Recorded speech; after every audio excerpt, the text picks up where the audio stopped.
и до последниот предлог закон од долго и силно најавуваната даночна реформа, која актуелнава власт ја правеше можеби повеќе од една година, за да на крајот, замислете, даночните реформи ги предложи по скратена постапка и со злоупотреба на европското знаме. Ете така функционира овој така наречен Европски фронт во парламентот и во владата. Ја дрма или ја тресе државата со силни најави, за да на крајот се роди едно глувче. Сепак, иако храбро, а на мала врата, ова се даночни реформи кои и тоа како силно ќе повлијаат врз сечие секојдневие, како на македонските стопанственици, така и на македонските граѓани.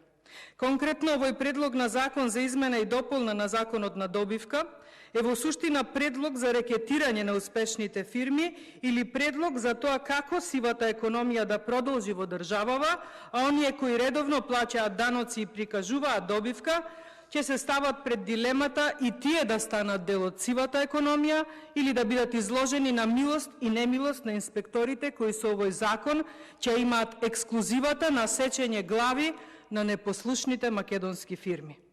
Епа Македонија добре дојде назад во минатото или во суровата реалност со актуелнава власт.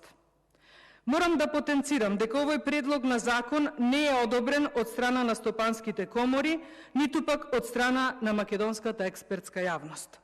Ниту еден од овие субјекти не се согласуваат со вакви арач закони на актуелната власт, која носи закони за себе богатење и за санкционирање на непослушните или на оние кои нема да даваат евро за вицето, евро за црквата или како и да беше.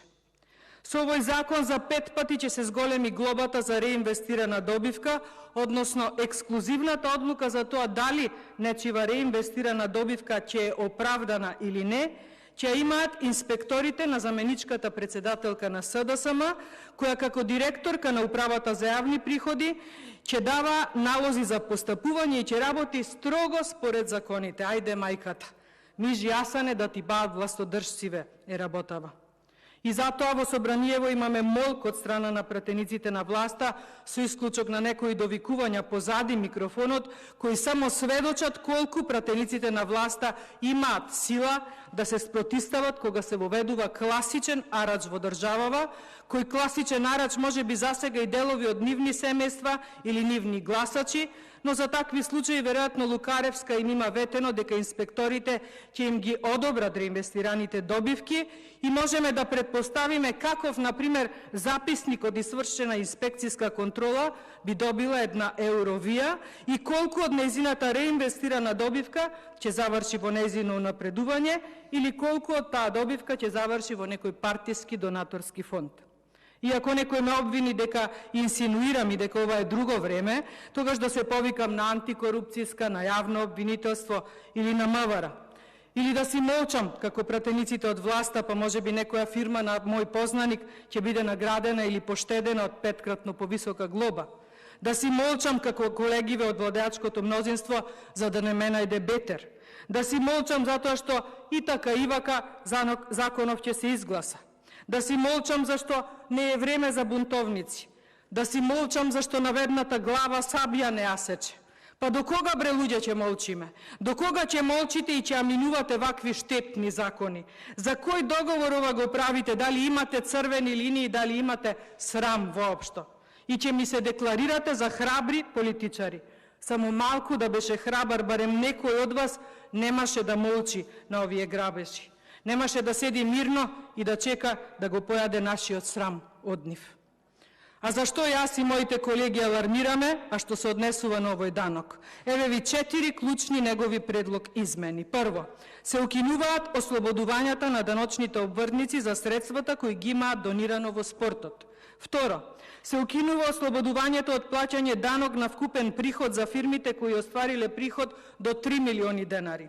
Трето, се укинуваат трошоците по основно уплатени премии за осигурување на живот над износот од 2 просечни месечни бруто плати исплатени во претходната година на годишно ниво повработен, со што тие сега ќе имаат третман на непризнат трошок за кој ќе плаќаат данок на добивка. И четврто, се воведуваат ригорозни мерки за плаќање на 5-кратен износ повисок на данокот во случаите кога даночниот обврсник документирано нема да докаже дека даночното ослободување го искористил за вложување во материјални и нематеријални средства за проширување на дејноста. Ова значи дека доколку фирмата не може да докаже дека реинвестираната добивка ја искористила за проширување на својата дејност, ќе мора да плати 5-кратно повисок данок на таа реинвестирана добивка.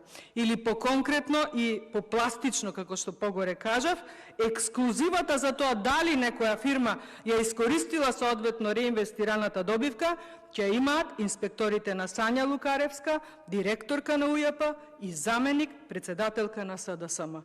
Европски нема што. Навистина, не знам колку зборови да пронајдам за да ве доискритикувам и да ви кажам колку ја потценувате македонската јавност и колку мислите дека некој навистина ви верува. Дури ни вие самите не си верувате меѓу себе, ама не смеете да станете и да си признаете. Што се однесува до измените во ваучерскиот систем за финансирање на спортот, истите ќе ги допрецизирате со измена на Законот за спорт, што е уште еден доказ дека и овој закон е мачка во вреќа и дека никој не знае како и кога тие ќе се случат и дали воопшто ќе се случат. Вашиот збор за спортистите во Македонија е валиден исто колку и тревата на градски стадион.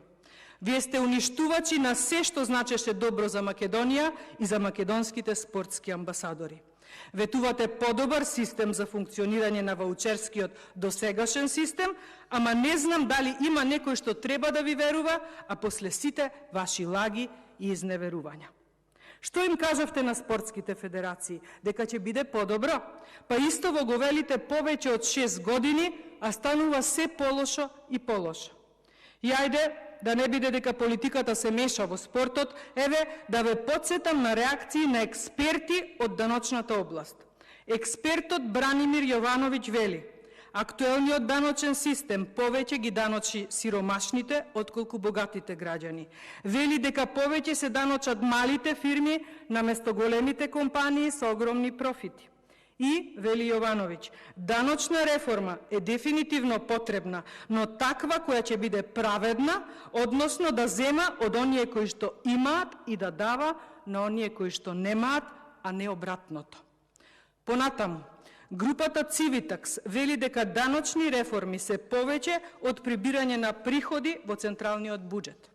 Нејзиниот став е дека даночните реформи треба да бидат најмалку заради фискален ефект, а повеќе за ефикасен и еднаков третман на економските оператори, обезбедување еднаков даночен товар на даночните обврзници и отстранување на пазарни девијации.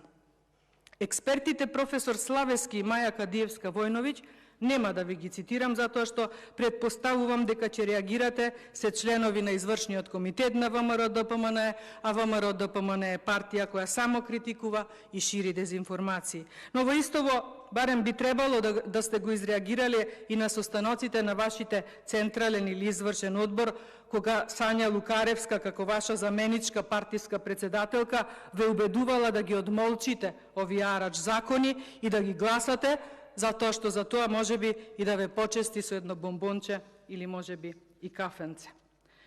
За самиот крај, ќе ви порачам да се засрамите и да сте свесни дека за бргу односењето на овие арач закони одите во длабока и долга опозиција. Тогаш можеби и да проговорите и да почнете да критикувате или да учествувате во вистинско креирање на закони.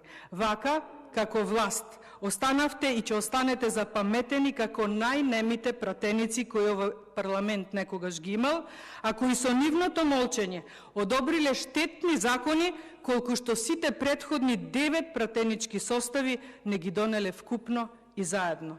Конечно, додека за сево ова зборувавме денес, може би размислувате или се подготвувате за да расправаме за случајот со онкологија.